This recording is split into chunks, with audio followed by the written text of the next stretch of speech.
Okay, now fast forward to where we are today and what we just witnessed happen between Chennedy Carter and Caitlin Clark. I want to be absolutely clear. No one condones. This was originally ruled an away from the ball foul, but it was obviously a flagrant foul. It really upset a lot of people. Chennedy Carter thought no one would care when she shoved Caitlin Clark, but within 24 hours, she became the most toxic player in the WNBA. No team wants to touch her after that one moment. Her own teammates turned against her. Angel Reese unfollowed her. And now, despite being one of the most talented guards in the league, she's sitting at home wondering if her career is over.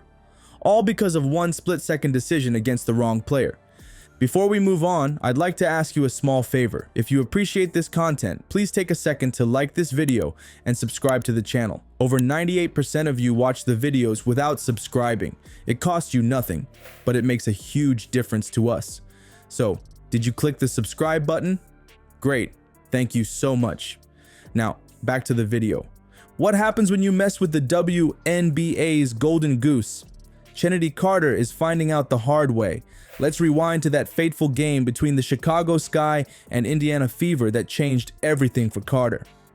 It was supposed to be just another regular season matchup, but it turned into career suicide for the former Sky guard. The footage tells the whole story.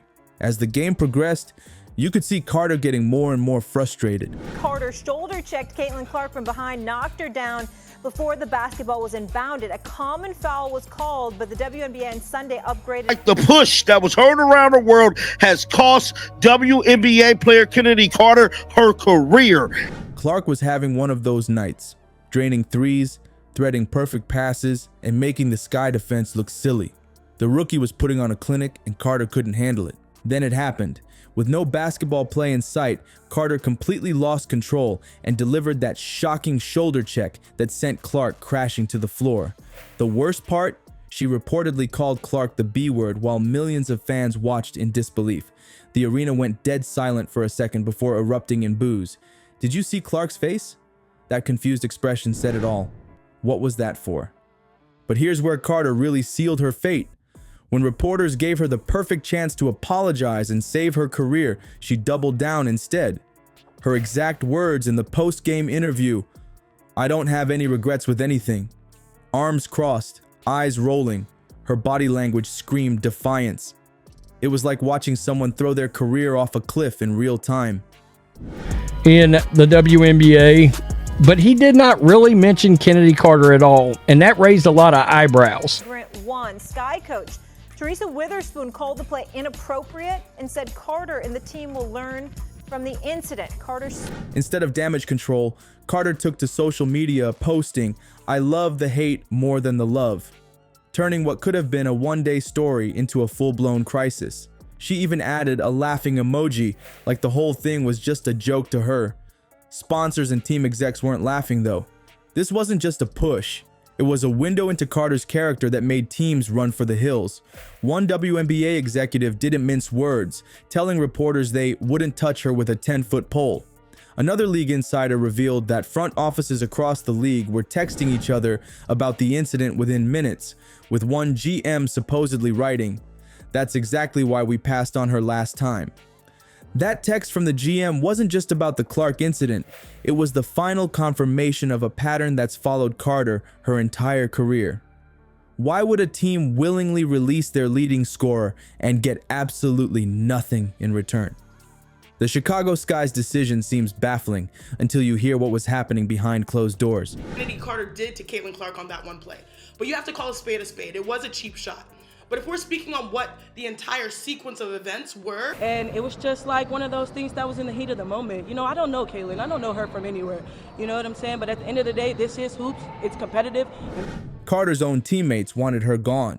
Multiple sources from inside the Chicago Sky revealed players were actively campaigning to management to cut ties with Carter. This wasn't a reactionary move after the push. They were pleading for her removal before the next season even started. That's wild. When even Angel Reese, once considered Carter's closest ally on the team, publicly unfollowed her after the incident, it was the final nail in the coffin. But here's what's crazy. This wasn't Carter's first locker room disaster. In Atlanta, things got so heated that she reportedly wanted to physically fight her teammate Courtney Williams after being called out for not supporting the team during games. Imagine trying to throw hands with your own teammate. Basketball, and you're playing against somebody like me, I classify myself as a dog. So if you're gonna throw a punch, then I'm gonna compete with you. I'm gonna play at the level that you're. The league as the top dog in college, and now professional players whom you're going up against want to show you why they are on top. The Dream's management had enough and suspended Carter mid-season, publicly labeling her a detriment to team culture. They shipped her off to the Sparks, who eventually released her for similar attitude problems. When you look at Carter's career trajectory, you see a clear pattern. Each team gives her a chance based on her undeniable talent, but eventually reaches a breaking point with her behavior. The Sky's decision speaks volumes. They didn't just bench her or try to trade her.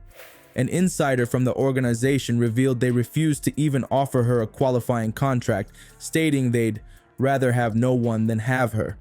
That's brutal. They talk trash, and they have the game to back it up. Caitlin was just named Rookie of the Month, averaging 17 points per game and 6 assists. Tyler Marsh did the press conference.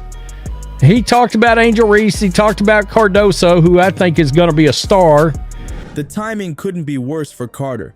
She didn't just alienate teammates. She targeted the one player who's revolutionizing the WNBA's economic future. Clark's impact has been astronomical. Merchandise sales up 500% compared to last season. Record-breaking attendance with an extra 200,000 fans showing up when she plays, and television viewership exceeding 2 million viewers per game. One front office executive put it bluntly, "Why would we sign someone who literally attacked our biggest revenue generator? It's bad business." With those numbers, it's not just a moral decision, it's a financial one. That probably has one of the shortest fuses in the WNBA. Yes, why do I know that? I played with her.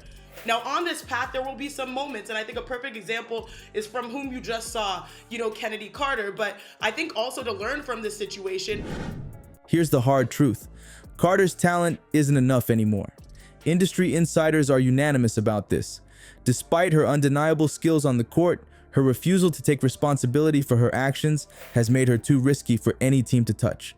That's the devastating reality she's facing now. You know what's crazy? Even when we look at other athletes who bounced back from controversies, guys like Michael Vick and Ray Rice, WNBA executives are saying Carter's situation is totally different. It's not just about that one shove, it's about the pattern, the history, and most importantly, the complete lack of accountability afterward. Kennedy alluded to, what we love about Caitlin is the same thing that we love about Diana Taurasi, the all-time leading scorer in the WNBA. She was signed to the Chicago Sky with Teresa Weatherspoon, with Angel Reese, with Camila Cardoso, and the rest of the folks. What's the path forward? Can she still save her career? Right now, it's looking bleak. Without accepting responsibility and showing genuine change, the doors might stay closed. This whole situation is the perfect example of what's at stake in today's WNBA. Talent alone won't cut it if you can't be professional, both on and off the court.